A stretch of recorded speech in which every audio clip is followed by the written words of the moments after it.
Olá, começa agora mais um BDF Entrevista. Eu sou Raquel Setz e é um prazer estar na sua companhia. Na última quarta-feira, dia 13 de maio, o Intercept revelou que Flávio Bolsonaro, que é senador e pré-candidato à presidência, pediu dinheiro a Daniel Vorcaro para custear a cinebiografia do pai, Jair Bolsonaro. Essa cinebiografia é chamada Dark Horse. Segundo as mensagens, mais de 60 milhões de reais foram de fato pagos, mas Flávio pedia mais dinheiro.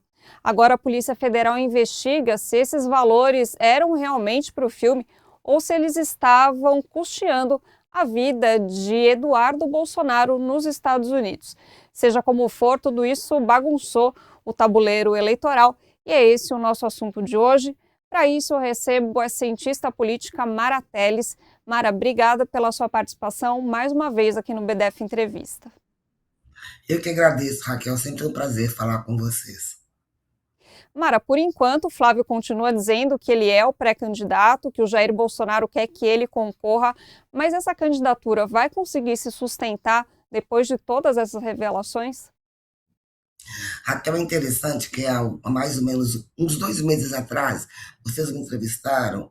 Naquela época em que ele lançou a candidatura, a maioria dos analistas riram, falaram que era um voo de galinha, né? Que ele iria cair rapidamente. Eu contestei, fiz um artigo para vocês dizendo que, na minha opinião, ele era um dos candidatos mais competitivos. Por quê? Porque ele ainda não tinha passado por um cargo executivo, ou seja, ele não tinha esqueletos atrás dele, como você tem quando é governador, quando é prefeito, você sempre pode, no primeiro mandato, ter uma avaliação negativa, enfim, ter casos de corrupção em obras, etc.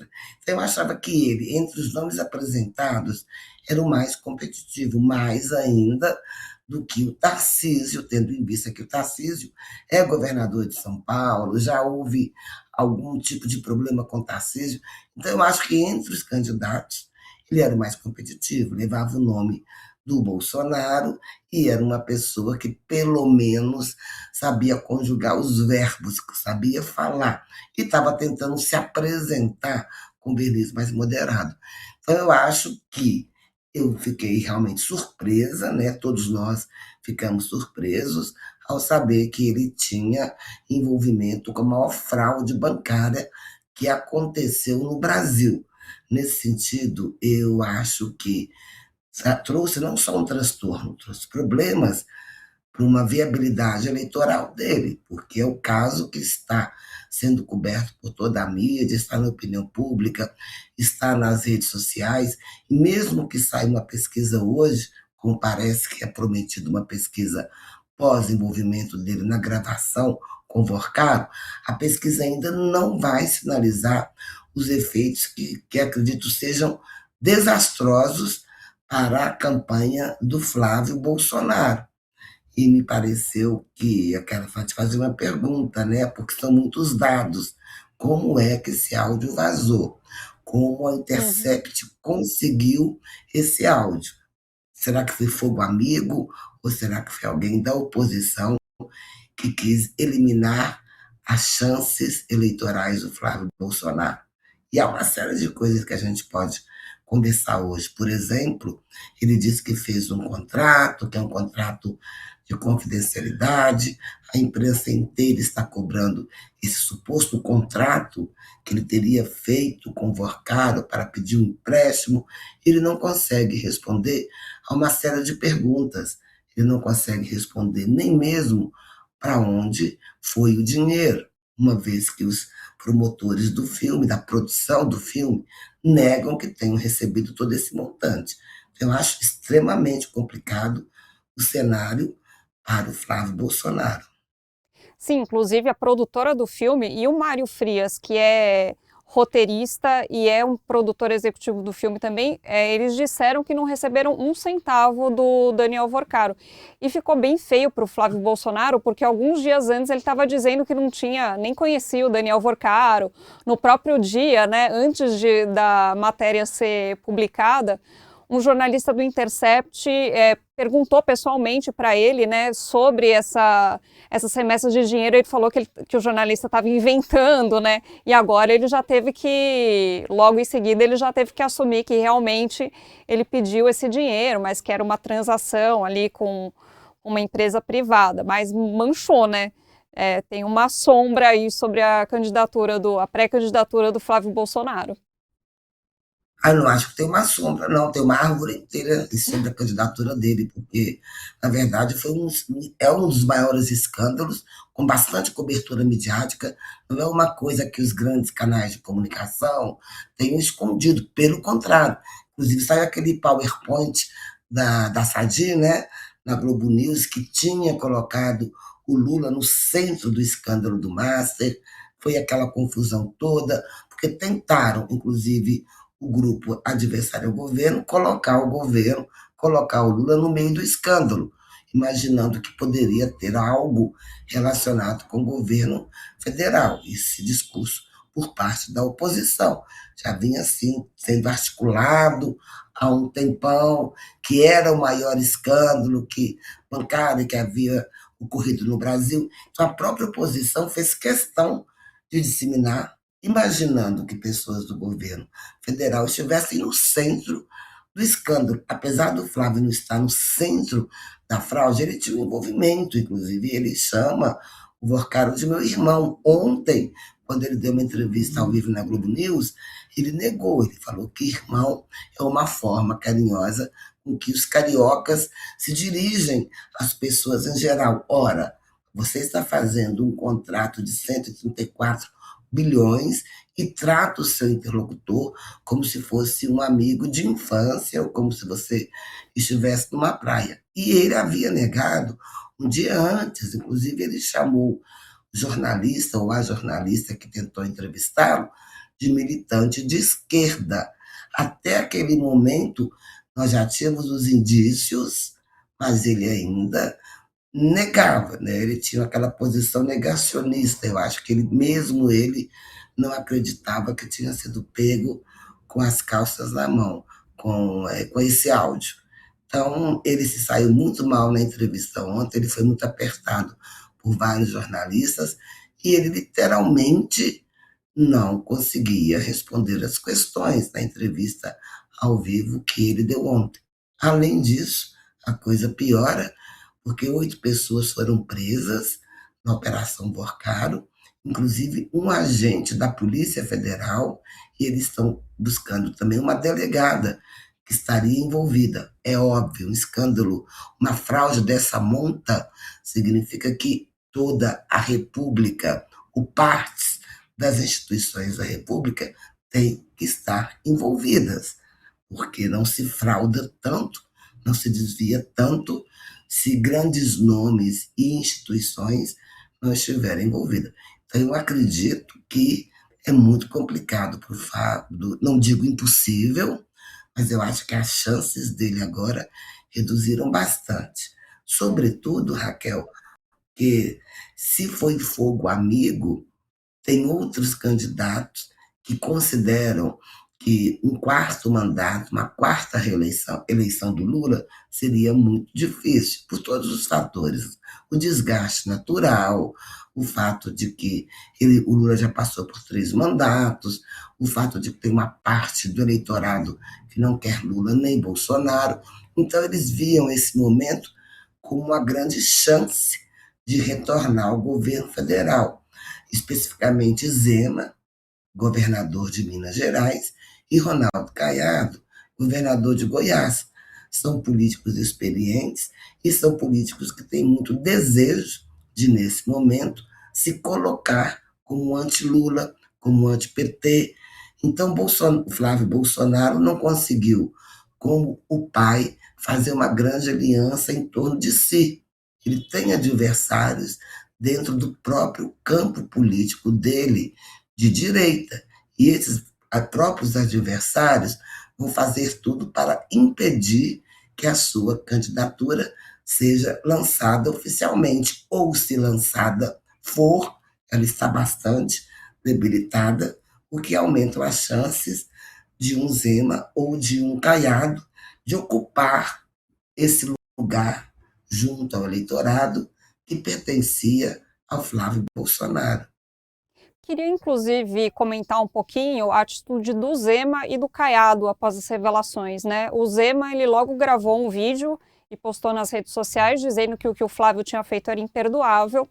Já o Caiado fez também um vídeo dizendo que tudo deveria ser apurado, que era uma coisa grave, mas que o foco agora é derrotar o Lula. Então parece que tem posições meio divergentes aí de como esse campo da direita, extrema-direita, está lidando com essa questão. Na verdade, eu acredito que seja muito mais um discurso do Caiado, né? Ele está tentando se colocar como moderado, ele não quer estourar, ele é mais experiente do que o Zema, há muitos anos que o Caiado está na política, inclusive ele já foi candidato a presidente da República, não sei se as pessoas lembram, ele era da UDR, né, que era uma organização ruralista, há muitos anos atrás. Então ele sabe como a política funciona, ele segue aquele velho ditado mineiro, a política é como nuvem, você não sabe o que vem no dia seguinte. Então ele não vai estourar completamente no estilo dele, de um político mais profissional, organicamente ligado à direita, ele não vai estourar totalmente com o campo da direita. Ele pode precisar dos Bolsonaros amanhã, caso ele seja candidato, para apoiar a candidatura dele, Caiado, se a candidatura do Flávio Bolsonaro não for adiante. Já o Zema, ele está contando que, de modo algum, Flávio Bolsonaro será candidato. Ele está no segundo maior colégio eleitoral do país, ele tem bastante controle sobre as prefeituras e os respectivos prefeitos. Minas é um colégio muito importante porque faz estado que faz fronteiras com vários outros estados, então que compõe bastante, representa bastante o conjunto do eleitorado brasileiro. Lula ganhou em Minas, mas ganhou por muito pouco. Foi uma eleição bastante disputada e acredito que Zema, com a máquina na mão pela segunda vez, mesmo sendo governador afastado, poderia fazer com que sua candidatura crescesse. Contudo, Zema está sendo um pouco ingênuo, do meu ponto de vista. Ele está detonando com Flávio Bolsonaro e ele poderá precisar do apoio dos líderes da extrema ou da direita radical brasileira. Já o Caiado, mais esperto, mais profissional, está indo pouco a pouco, mas não acredito que o Caiado deixará de lutar pelo seu lugar ao sol para representar a direita e os grupos mais conservadores, as elites políticas mais conservadoras. O Zema, do meu ponto de vista, ele é um candidato mais à direita do que o Flávio, porque ele é extremamente privatista. Ele é um Paulo Guedes. Sim. Né? O Paulo Guedes, ele já prometeu privatizar tudo, ele já deu falas segundo o qual as crianças deveriam voltar a trabalhar, isso no dia do trabalhador, no dia do trabalho, e ele com aquela persona própria dentro de uma voz mole, mas com propostas bastante radicais no que diz respeito à economia. O Flávio tentou ser moderado, tanto é que ele votou no PL da misoginia, né? E nesse sentido ele já se desgastou com algumas das lideranças mais conservadoras que criticaram-no por esse voto. Mas, do mesmo modo que eu escrevi e disse a vocês que o Flávio era competitivo, tanto era que 2 meses depois ele basicamente empatou com Lula. Eu acho muito difícil ele levar essa candidatura adiante, porque agora ele tem duas pessoas fortes e experientes também querendo subir nesse bonde, subir nesse trem, né? Que é a candidatura à presidência. A gente sabe, não é segredo para ninguém, que o arquiteto da pré-candidatura do Flávio Bolsonaro é o Jair Bolsonaro, que está impedido de se candidatar. Você acredita que a família Bolsonaro estaria disposta a desistir da candidatura do Flávio, ou eles vão tentar segurar esse nome até o último momento? E se estaria disposto também a apoiar o Zema ou o Caiado? A questão agora é o seguinte, é ter que combinar com os russos, né? Eles não esperavam que isso acontecesse, eles também foram pegos de surpresa com todo esse escândalo, com a gravação, com o áudio que foi vazado. Então, não é questão de disponibilidade, é questão que contra os fatos não há argumento. Né? Então, dizem que em Brasília existem vai tentar, e a família toda, tentar segurar a candidatura do Flávio o tempo todo, mas, por outro lado, também, eles têm lá, eles imaginam que eles têm uma carta na mão para que a política se rearticule em torno da família, que é Michele Bolsonaro. Então, se eles Uhum. estão dispostos a apoiar o Caiado ou o Zema, o tempo dirá. Mesmo que eles não estejam dispostos, se isso ocorrer, eles vão ter que apoiar negociando cargos, negociando apoio, negociando alguma coisa. Quem negocia 134 milhões com o Vocaro, que era uma pessoa que estava sendo investigada com a maior fraude bancária do Brasil, negocia qualquer coisa com outros candidatos, sobretudo que diz respeito a poder político. Sim, vão tentar segurar, mas é importante dizer, se houver um desgaste muito grande, se eles fizerem pesquisas internas e verificarem que o impacto inviabiliza a candidatura do Flávio, eles podem tentar aí lançar a Michele, que por enquanto saiu ilesa do escândalo do Vorcaro, muito embora ela tenha sido citada como um dos membros mais radicais na articulação do golpe de 8 de janeiro. Então, ela é ainda mais radical do que o Flávio.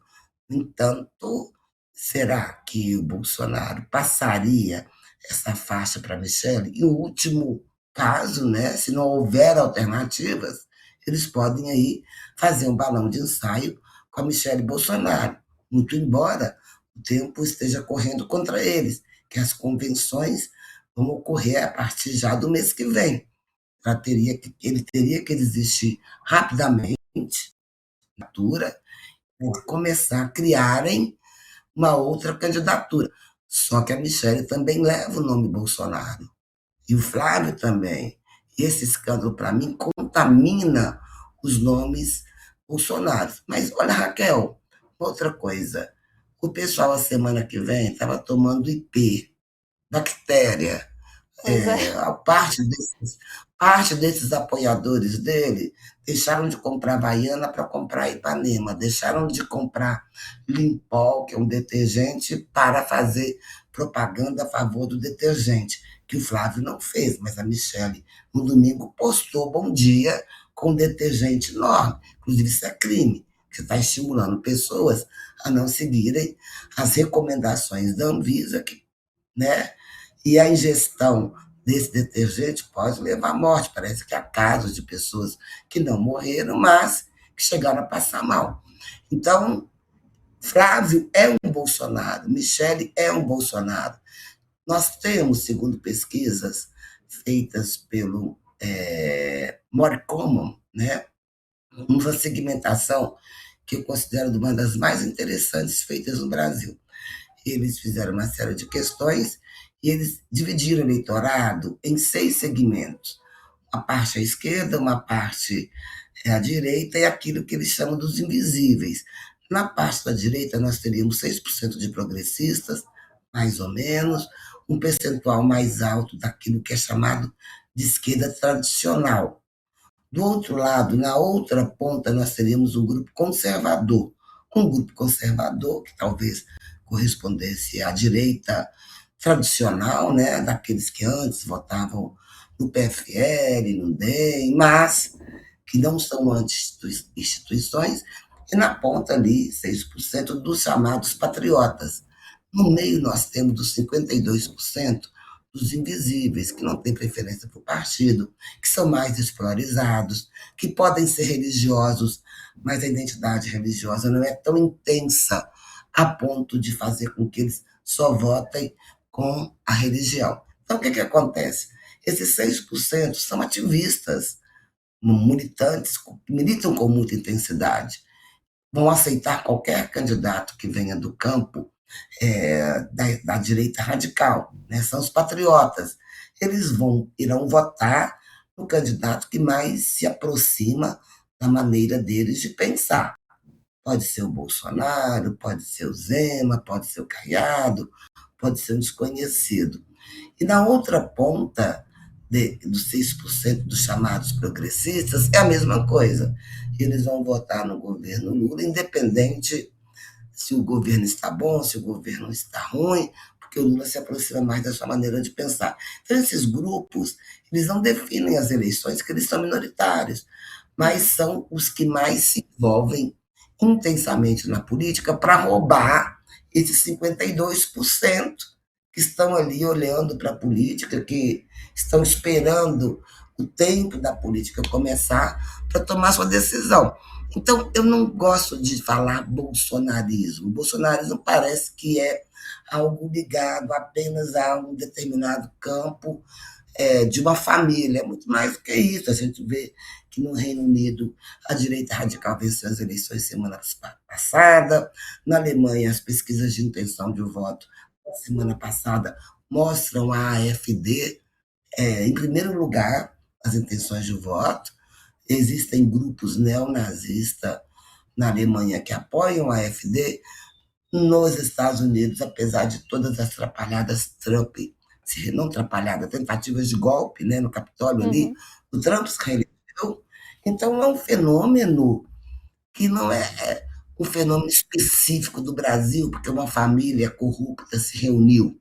É uma coisa muito mais ampla, né? É uma reação muito forte à própria ideia de uma democracia.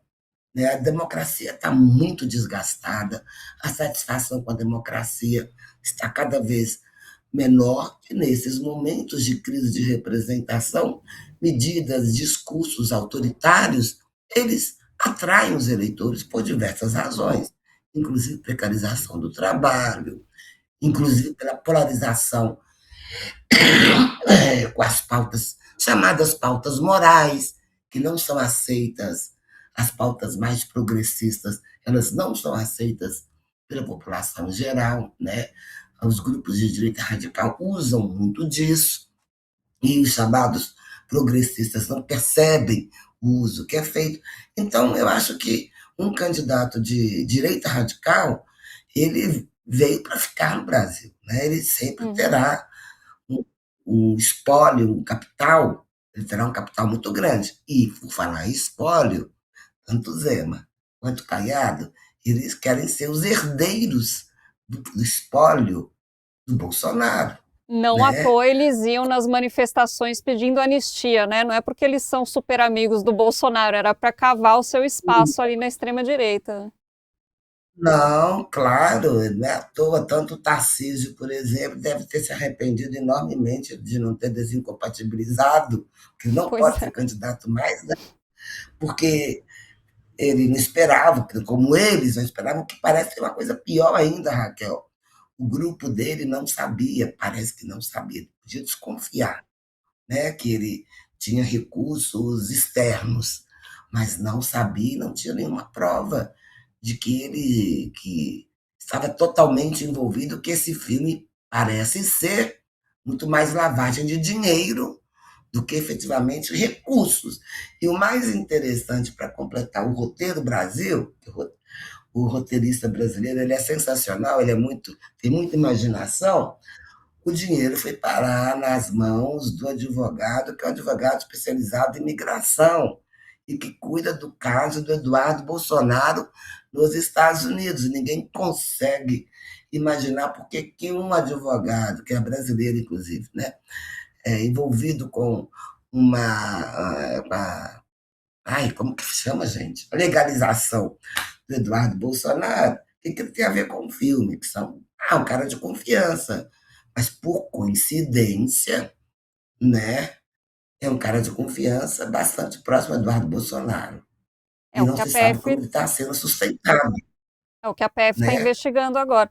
Mara, esse caso, né, essa revelação envolvendo o Flávio Bolsonaro e o Master foi ótima para a pré-campanha do Lula. Como que você avalia o uso que essa pré-campanha do Lula tem feito?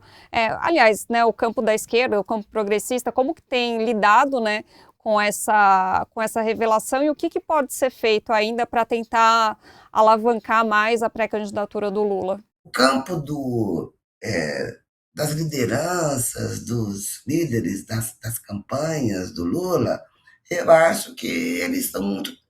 Tipo, isso tem um problema. Eu já falei isso, eu já postei isso, já falaram que eu sou extremista, que eu sou bolsonarista. Não, gente, eu sou uma professora, eu tenho vários livros publicados na área de comportamento político, inclusive alguns livros com o professor Antônio Lavareda, sobre comunicação política e estratégia leis eleitorais, né? Estudei isso há anos. Agora é que eu estou me voltando mais para a direita radical e suas estratégias. Eu acho que eles são muito otimistas. Eles sempre estão comemorando as pesquisas quando são positivas e sempre desqualificando as pesquisas quando elas são negativas. Então, eu teria muito cuidado, né, de dizer que a candidatura acabou, vamos comemorar e celebrar. Não. Nós temos mais dois candidatos. Esses dois candidatos não representam só a si, eles podem expressar demandas que existem de fato na sociedade por discursos mais autoritários e discursos que necessariamente não sejam institucionais. Eu tenho muita preocupação com o que eu estou ouvindo do PSOL e do PT. Que é? Olha que coisa interessante. Quanto uma das regras, aí vou falar um pouquinho de ciência política agora, me perdoe se for muito chato.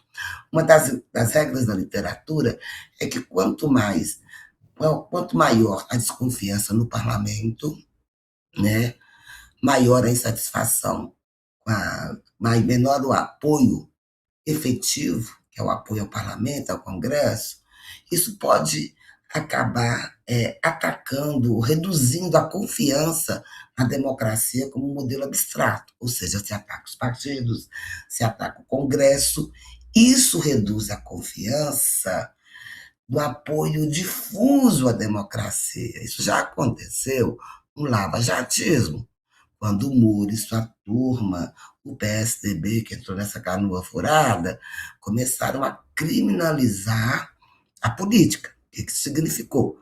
O PT foi para 6% de preferência, o PSDB desapareceu, porque é um ataque à política no geral.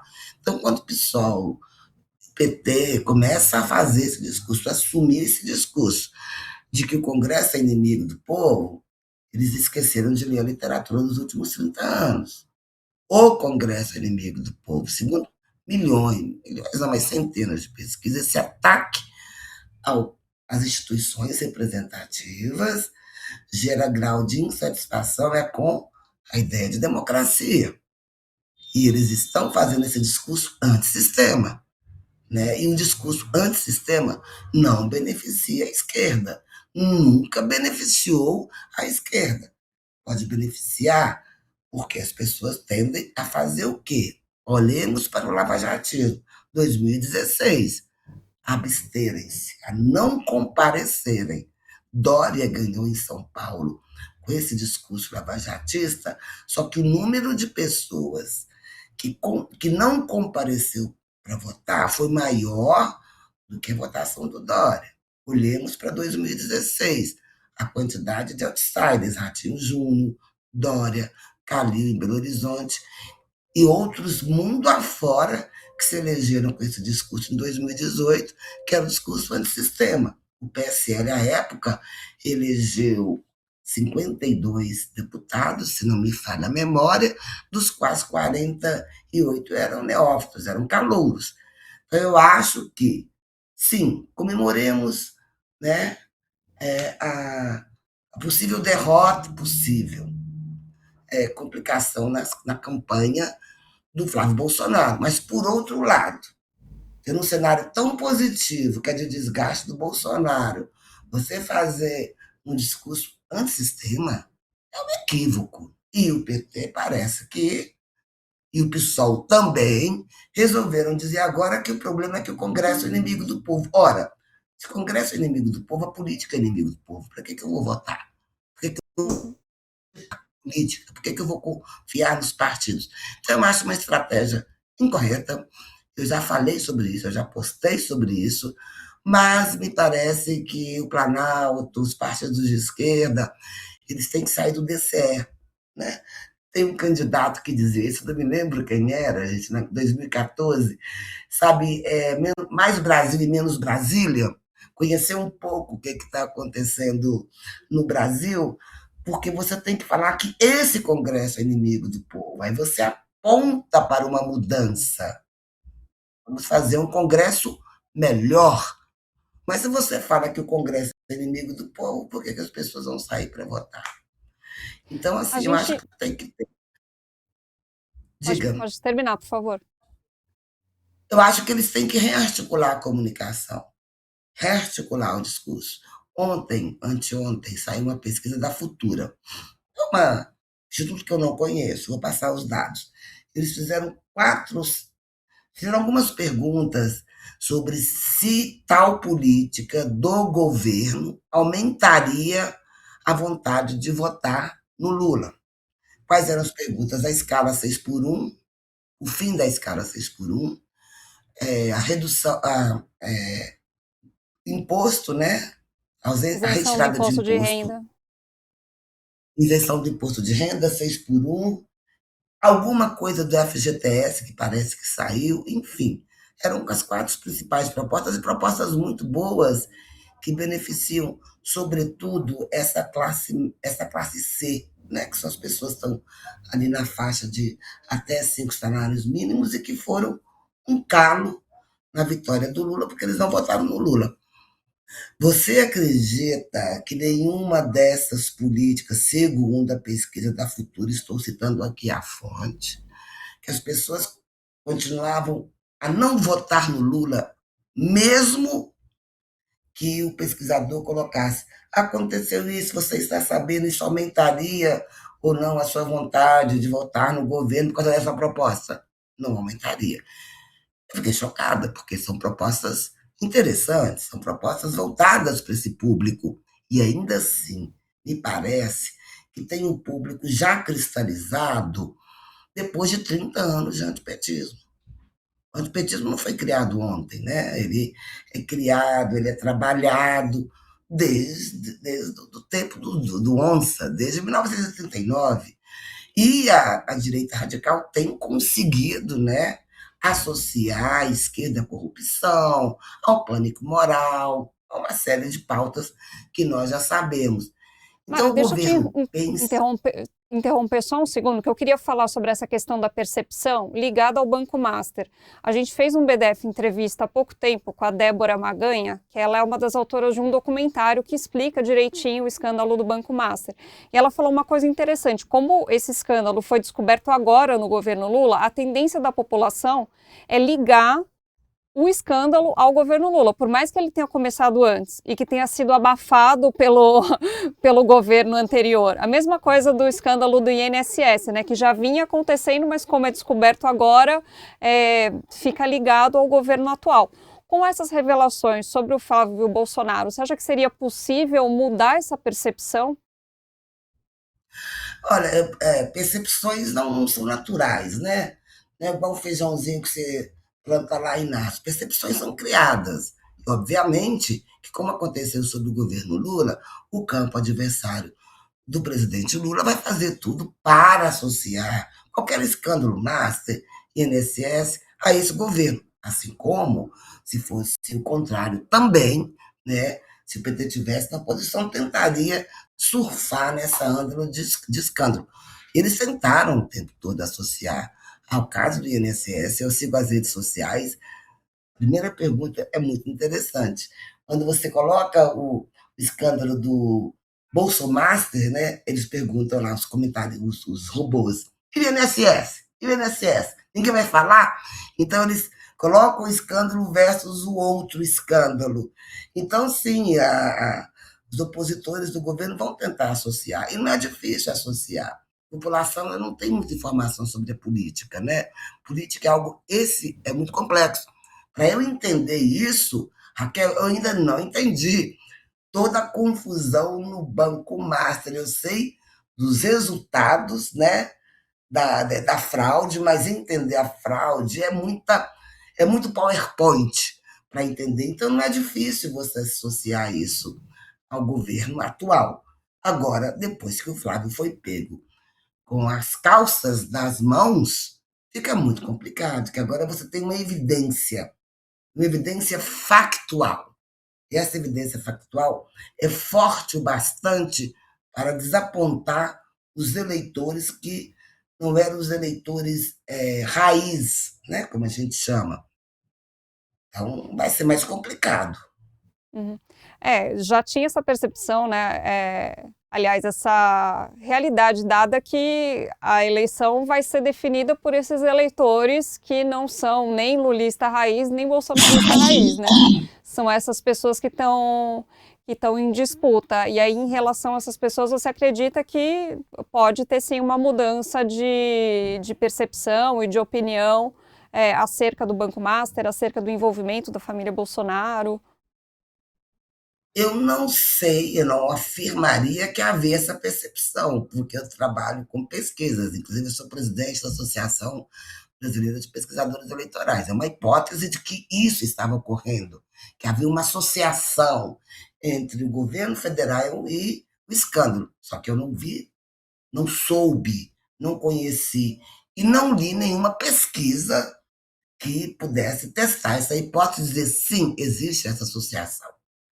Eu acho que é uma hipótese a ser testada, mas eu estou dizendo agora pelas redes, né? Eu não vi, eu vi uma tentativa de associar mais o escândalo do INSS, acredita? Sim, E sim. também que é outra coisa que aconteceu.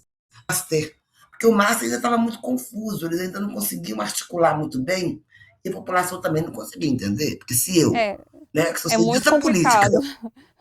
eu fico olhando as setinhas de um lado e de outro, eu não entendo, mas qual que é a defesa do Flávio, que eles podem usar, porque o eleitor brasileiro e o roteirista brasileiro são completamente descabulosos, né?